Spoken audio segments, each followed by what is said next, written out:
지난 5일 차기 대권 후보로 나선 이재명 경기지사와 원희룡 제주지사가 참석한 신년 토론회가 있었습니다.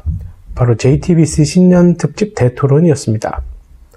토론 내용 중 재난지원금 지급 방식을 둘러싼 두 지사 간의 관점 차이가 명백히 보여서 둘 간의 토론을 분석해서 공유합니다. 신기하게도 그리고 어쩌면 당연하게도 두 토론자의 정치경제적 성향이 담겨있는 서로 다른 이념 성향의 차이를 볼 수 있었습니다.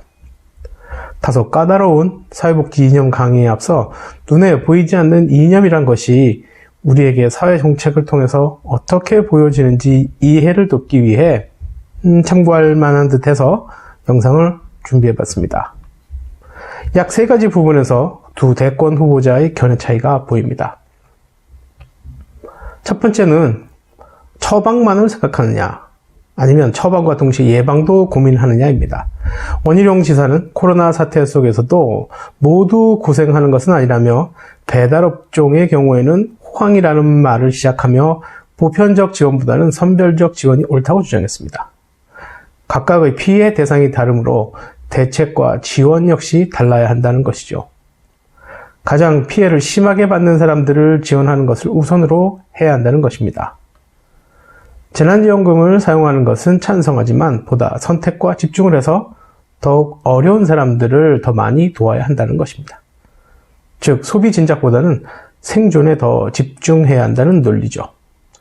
다만 코로나가 진정된다면 소비 진작은 자연스럽게 이루어질 것이라는 식의 다소 구태의연한 논리적 허점도 보였습니다. 코로나가 언제 진정될 줄 알고 그런 기대를 갖고 정확한 자료도 없이 마냥 긍정적으로 접근을 하는지 저는 사실 이해할 수가 없었습니다. 또한 선별 방법 역시 건강보험 자료라든지 카드 사용 내역들을 통해서 간단히 해결할 수 있다면서 제주도에서 지원했던 방식을 예를 들어 설명했습니다. 그런데 여러분, 지난번 1차 재난지원금 지급 당시 제주도에 어떤 일이 있었는지 다들 아시는지 모르겠습니다. 그때 당시에 선별적으로 지급을 했었죠. 공공기관 근무자들은 일정 소득이 유지된다 해서 그 선별 기준에서 제외돼서 그 지원금 받지 못했어요. 그리고 이제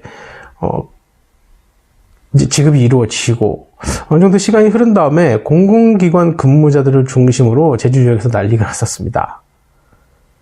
왜 받지 못하느냐?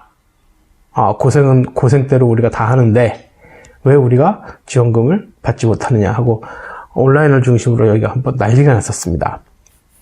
그래서 결국 2차 지원 때는 바로 그냥 입장을 바꿔서 전 도민 대상으로 10만 원씩 지급했었습니다.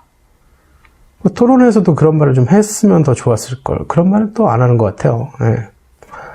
이에 대해서 이재명 지사는 코로나가 언제 끝날지도 모르는 상태에서 지나치게 낙관적이라고 지적했습니다. 현재 국민을 위한 지원은 복지와 경제를 구분하는 것보다는 두 마리 토끼를 한 번에 잡을 수 있는 접근이 더욱 효율적이라는 주장을 지난 1, 2차 지원금 결과에 대한 정확한 통계를 들어서 선별적 지원이 비효율적이라고 설명했습니다. 또한 현재 상황에서 우리 정부의 능력이 가능한 한 우리 경제의 기초체력 다지기 통해서 향후 코로나 이후 대한민국 경제에 그 어떤 변화를 꾀할 수 있는 기초를 단단히 하자는 주장도 덧붙였습니다. 결국 이 말은 지원금 자체를 충분히 하자는 것이죠. 두 번째는 우리 경제의 기준을 국제적 기준을 가질 것이냐 아니면 국내 기준으로 머무는 거냐 하는 그런 차이였습니다. 이재명 지사는 IMF가 현재 코로나 사태에 직면한 OECD 회원국들에게 지속적인 지원 확장 정책을 권고하고 있다면서 현재 OECD 회원국 평균 부채 비율인 110%의 반에도 훨씬 못 미치는 40%대의 우리나라가 더욱 여유 있는 지원이 가능하다고 했습니다. 다시 말하자면 국가의 빚은 늘리고 개인의 빚은 줄여서 개인의 삶을 윤택하게 하자는 것이죠. 여러분, 이것이 맞는 논리 아닙니까?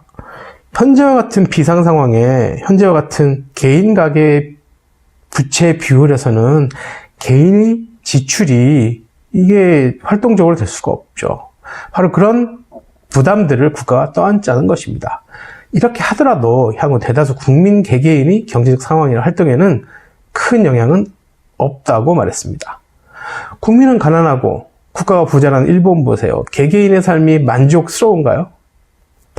다른 것은 선진국 못 따라가서 난리치면서 왜 국가 부채 기준은 그렇게 선진국 수준을 따라가지 않으려고 하냐고 꼬집는 이재명 지사에게 원희룡 지사는 어차피 시간이 지나면 OECD 국가 수준의 복지 지출이 발생할 것인데 왜 서둘러서 복지 지출을 하느냐고 대꾸했습니다. 그러니까 원희룡 지사는 이 재난지원금의 성격을 복지라고 정의한 상태에서 복지의 개념으로 접근하는 것이니 어쩌면 선별적으로 하자는 것이 당연한 것일 수도 있습니다. 하지만 현재 고통받지 않는 국민이 없는데 어찌 선별적인 복지를 하자는 것인지 저는 도통 이해가 더더욱 안 가는 상황입니다. 세 번째는 사실에 근거한 미래지향적 시각을 가졌느냐 아니면 단순히 경험에 근거한 과거를 답습하느냐 하는 것입니다. 원희룡 지사는 누구를 위한 국가인지는 전 잘 모르겠는데 어쨌든 곳간을 언급했어요. 그래서 그 예산을 집행할 때는 그 곳간의 빈자리를 채워 넣을 방안을 고민하고 난 후에 가장 적절하게 지출을 해야 한다고 주장했습니다. 또 독일의 예를 들면서 지출을 하더라도 반드시 그에 대한 엄격한 준비가 필요하다는 설명까지 덧붙였습니다. 뭐 맞는 말이긴 한데 예전에 생각해보면 그 곳간들이 가득 채워졌을 때 그것이 국민을 위해서 뭐 사용된 게 그런 적이 있었나요? 아니면 뭐 얼마나 많이 사용이 됐었나요? 역사적 사실을 이렇게 확인해보면 대부분은 그 곳간이라는 곳에 들어있던 것들은 대기업 위주의 경제적 상위층들의 주머니만을 채웠을 뿐이지 대다수 국민들에게는 돌아오지 않아서 열심히 노동한 대가를 적절히 받지 못했다는 것을 우리는 다 알고 있습니다. 토론 내내 원희룡 지사는 어떤 논점에 대해서도 미래에는 어차피 복지 지출이 많을 테니까 현재 미리 할 필요 없고 현재 지출하더라도 가급적 줄여야 한다는 논리로 그냥 마무리했습니다. 전통적인 시각이죠.